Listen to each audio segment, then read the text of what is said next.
Alright, I've done a little bit more on this based upon our phone conversation with regard to furnishings and so forth, or at least explored along those lines, and I'll share with you what I found. And then a few words about the zoning challenges for this project, or another one that I'll show you. And then finally, at the end of the film, I have plugged in those color numbers into the materials and hopefully have a better reflection of what you were looking to achieve with that. First of all, at the last design review go round, we had gone and widened this from 6'10" to 8'10", and then after that we widened this increased the depth from 21.7 to 23.7. So this plan 1027D is what I was working with going forward. So that same plan becomes 1129B as I began to work with putting some of the furnishings and so forth that we talked about on the phone. I began with the bar, and I just made one with 6 seats on one side and one at each end and one on this side.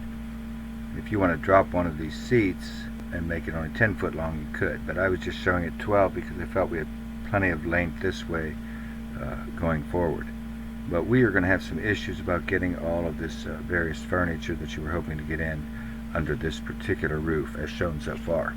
But first of all, I tightened up the space as well, and because I knew we were going to have difficulty getting this stuff in here, I pushed this all the way back where it's the back side of this cabinetry is out at the edge of the roof line here, and I have a little shelf behind that, but that's we can determine that sort of thing later.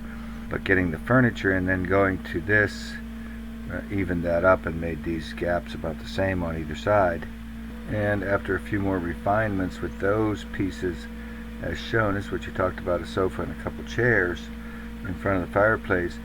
But then you also talked about seating, a table, an oblong table of 10 to 12 to seat 10 to 12 people. So I went and looked up, something that would do that, looked at the various things, and really I was just looking for the length. I don't know about these ones with cracks in the table. That seems really unsanitary, that one.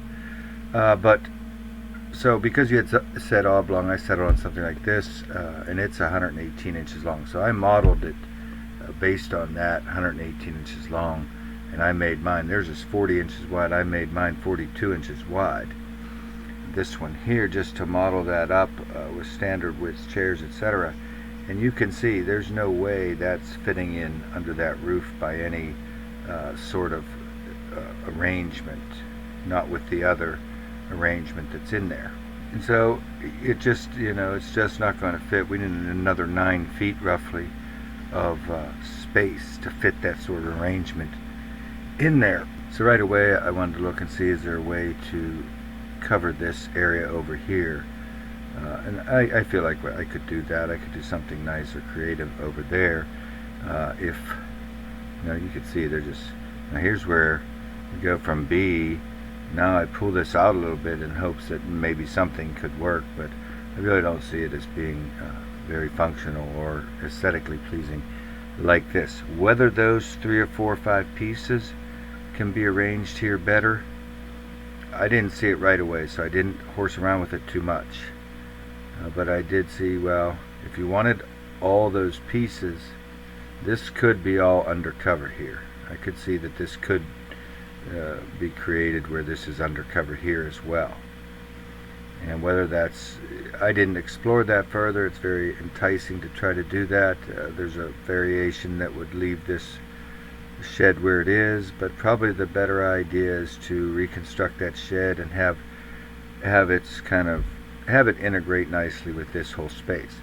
So the short answer, or the long answer, is I think all these pieces could fit under a roof, but not under this roof as shown here. And if we did increase the depth of this like that, probably we increase the width of this fireplace a little bit as well. But here it is with the dimensions. Now we're 25'7" from the face of that 8'10" addition out. And then whether we wanted to explore creating additional cover over here is obviously the question that's at the fore at the moment. Prior to those questions, though, before they can even really be entertained seriously, we have to see what is going to be allowed with regard to zoning. I'm kind of remiss in not following this up sooner, but recall that we had started with a much shorter kind of additions back here, and we have slowly increased this now another 4 feet. So we're beginning to get in, and if I can explain this part is the covered patio, the one that's hatched that way, and this is the enclosed addition down that's hatched this way, and the cross hatching is the wood deck. And the wood deck is already out over this, and this is with C, which is the deeper one. So that much we're not going to obviously build on the other side of your property line, so that much will have to be addressed in any event. And it helps a little bit if we go back here to where we shrink that back the 2 feet, but I don't know whether we don't have a deck on this side. Maybe the chimney is pushed back further to the west out here, and this is just a railings here or something like this. But we will have to see whether or not we can build one or the other of these, or whether or not it's going to be seriously shrunk back. And you can see that is the normal setback line is at 15 feet, and this is with C and B. And I mean, your house is already non-conforming, so that helps you if we have to end up seeking a variance for this, or trying to seek a variance for it. But I come in here, get a little close, and these are the two.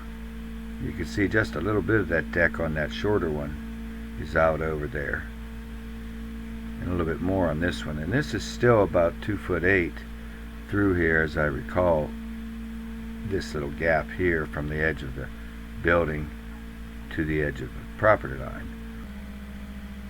But even a variance is kind of suspect at the moment, or questionable, because even if we got that down to 5 feet, if they varied that from 15 feet to 5 feet, we're still 5 or 6 feet out over the line on B, and that's on B. And so they would have to vary that. For us to build B, they would have to vary that side yard setback to 3'2". By my calculations, if we built a deeper one, they would have to vary it to 2'8". The good news, or the mitigating factors, though, with regard to this problem down here, is if you look at these adjacent properties, which is what they're going to compare if they were to enter, if a variance is going to be required to attempt to build it, they are going to look at these properties, and you can see that this one and this one and this one are all right up on the line. So it may not be as big a hurdle as I have feared or indicated that it might be. This was that thing made sure that I had it overlain correctly, and I believe it's pretty close. Yeah, there was no real way to put a single roof structure over all of this, all the way over here. So it'd have to be kind of two different things. I have some ideas, but I haven't bothered putting them together. But it'd have to be two different kind of roof structures. One of them probably a low slope roof, but I can't say that for sure either, that would be the case. So until we know the answer to that zoning issue, and as you know, I've emailed them yesterday or today, we don't really want to do too much more with this.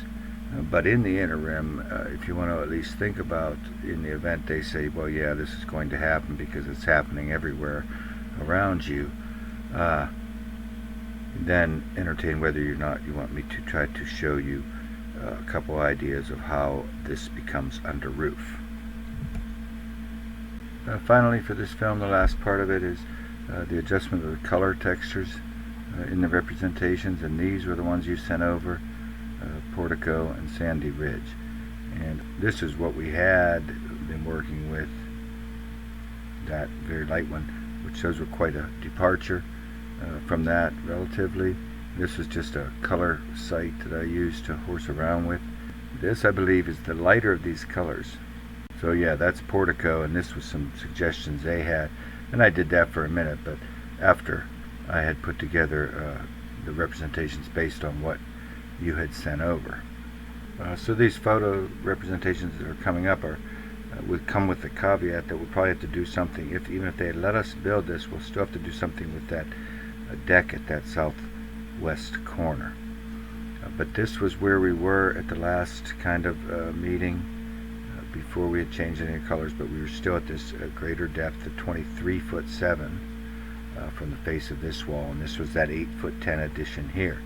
But changing the colors to, these are the ones that you have sent over, changing the colors to that, and then kind of, but here I was thinking about this skirting down here, which is built of deck boards. In my interpretation, it can be built of anything. It could be built of the same decking here. If it's composite, that would be kind of pricey though.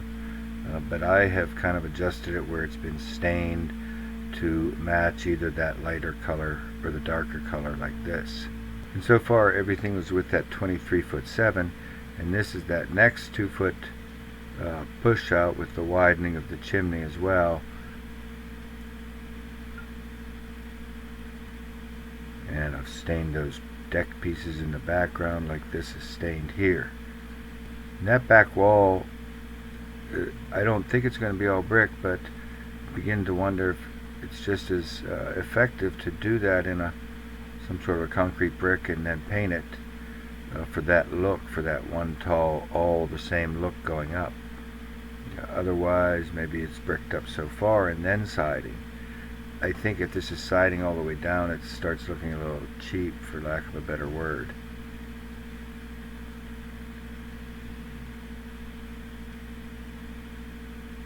Yeah, that was that short one. And these were some different colors I had tried from that color wheel chart. I guess I just only tried the one of them.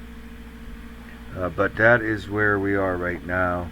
And so as I say, some people like these representations auto-corrected. They like the color more, like this. So here are those last two with the color correction, in case that is a better representation for you to figure that out.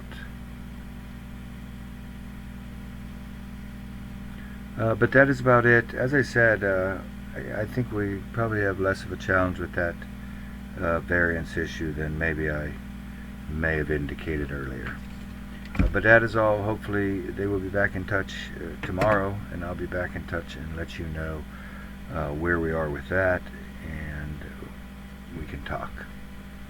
Thanks very much.